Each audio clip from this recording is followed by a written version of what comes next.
నాగర్ కర్నూలు జిల్లాలో హిందూ సంఘాల నాయకులు ఆందోళన చేశారు. అమలాబాద్ అటవీ ప్రాంతంలోని లొద్ది మల్లయ్య స్వామి దర్శనానికి అనుమతి ఇవ్వాలని అచ్చంపేట అటవీ శాఖ కార్యాలయం వద్ద నిరసన తెలిపారు. ఈ నెల 17న తొలి ఏకాదశి పండుగ సందర్భంగా లొద్ది మల్లయ్య స్వామి వారిని దర్శించుకోవడం ఆనవాయితీగా వస్తుందన్నారు.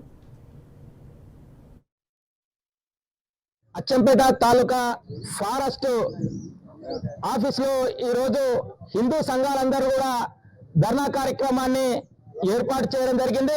ఈ యొక్క ధర్నా కార్యక్రమం ఎందుకోసం అంటే ఇక నల్లమల్ల ప్రాంతంలో బల్మూరు మండలము బాణాలకు సంబంధించి 5 కిలోమీటర్ల దూరంలో అక్కడ లొద్ది మల్లయ్య స్వామిని దర్శించడం కోసం హిందువుల తొలి పండుగ ఏకాదశి పండుగ సందర్భంగా ఆ ప్రాంతానికి వెళ్ళి స్వామిని దర్శనం చేసుకొని మళ్ళీ సంవత్సరం వరకు మేమంతా సుఖ సంతోషాలతో ఉండాలని దీవెనలు తీసుకొని వచ్చేటటువంటి సాంప్రదాయం మా హిందూ సాంప్రదాయం.